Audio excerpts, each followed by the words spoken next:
Hi friends, join me as I create an oil painting of this lionfish in the spotlight of marine divers near an old shipwreck. Picture credit is to the fabulous coastal impact team based in Goa. The process of painting this was so much fun, starting from the choice of color to tone the canvas, its role in creating the focal highlight in the final painting, drawing freehand with a paintbrush, how the palette knife was an ally in the process, and some fun tips along the way. So let's get started.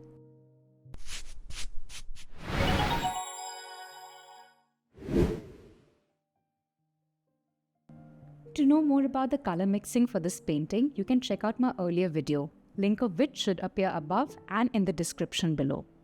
Selecting the right color to tone my canvas was crucial, as the lit area would serve as a key highlight.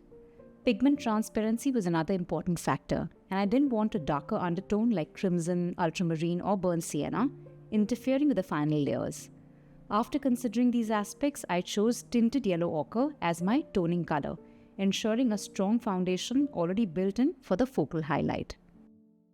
Once this layer dried, I did sketch out with a graphite pencil the basic shape of the lionfish. But I knew I had to get in direct with oil paints soon, since the patterns of this fish are gorgeous and intricate.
Next, using the color palette I had created in my earlier video, I start to block in colors, giving fundamental shape to forms, depth, and creating areas of light and dark. This is an underpainting stage, and the paint is relatively applied thin, using about 25 to 30% medium, similar to my toning stage, however without any solvent.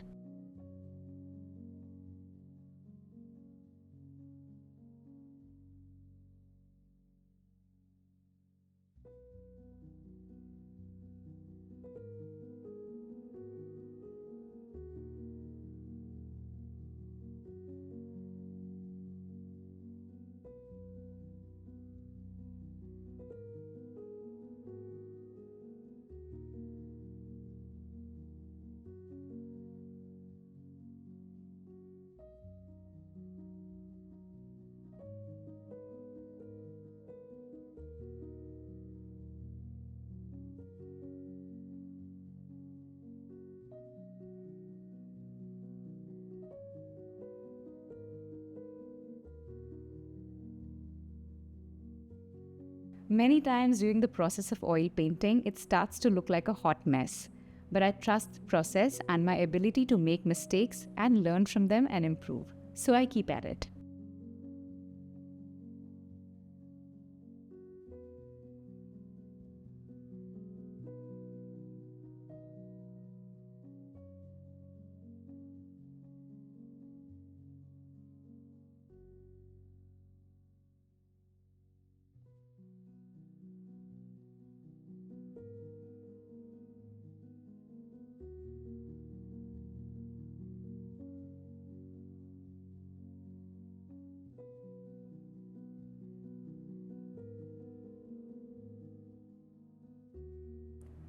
For the subsequent layers, I go in again with my colors of choice from the reference card that I mixed earlier. I start to build in the darker shadows using complementary greens and red and the lighter transition of greens in the lit area.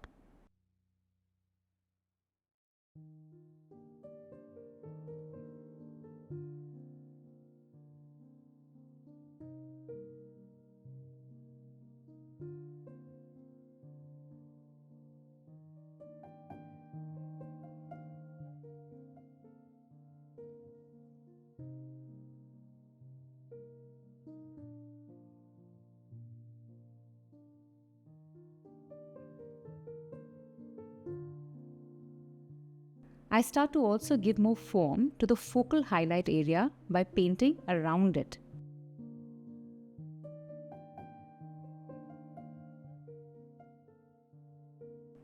Friends, I'm still using a hard bristle brush until this stage.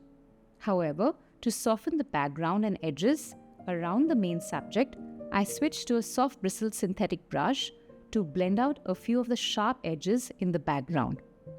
I do this multiple times during the course of the painting to help maintain balance between the background and foreground subject and be choiceful about where I want to keep the sharp edges.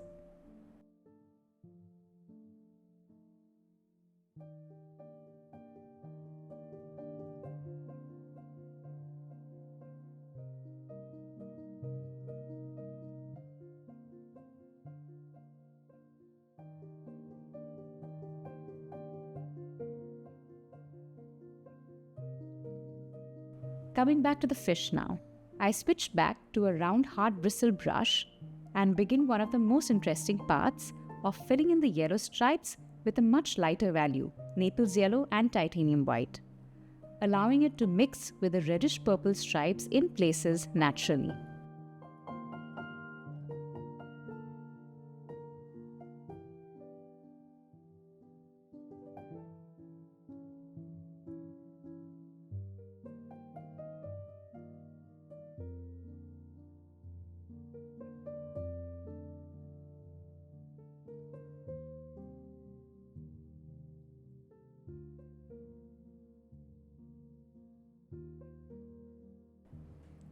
I think this helps retain the translucency and the delicate nature of the living fish without an exaggeration or contrast of the yellow ochre.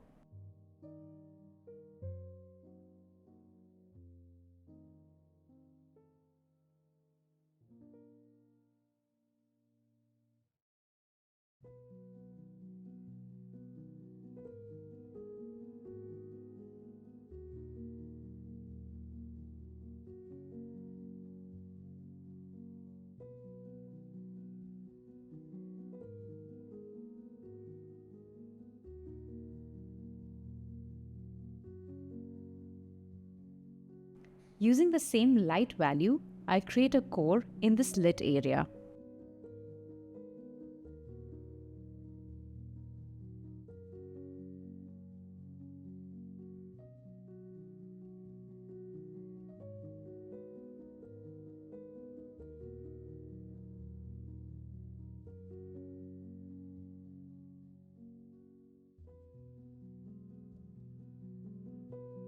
Friends, did you know, as ornate as this fish is, it gets its name from the venomous fin rays and spines that protrude from the body, similar to a mane, giving them the common name lionfish.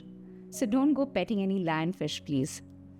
Found in warm tropical waters, typically feeding off smaller fish in coral reefs, this particular fellow made a territorial check appearance off Grande Island during one of the diving surveys by the Coastal Impact Team. This team is on a long-term mission to preserve marine and coral ecosystems. Do check out the initiatives in the link below.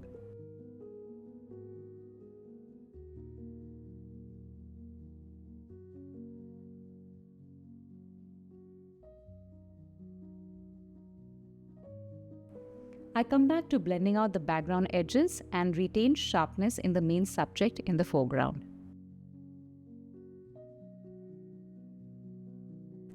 So one of the fun things you can do is to create mini oil paintings from leftover paint on palettes after or even during each painting session. For example, while you're allowing layers to dry.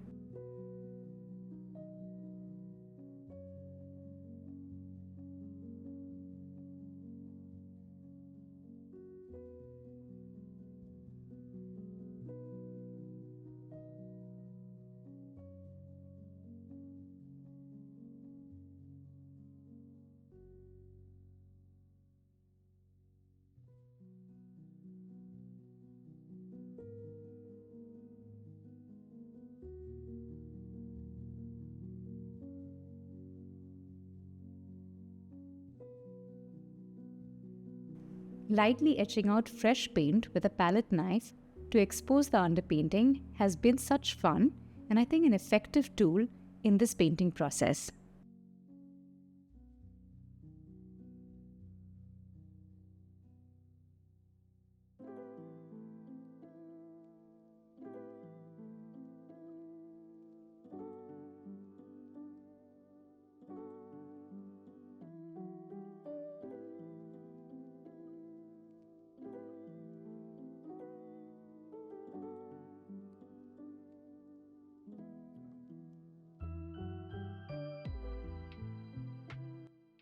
I'm almost at the end of my painting demo.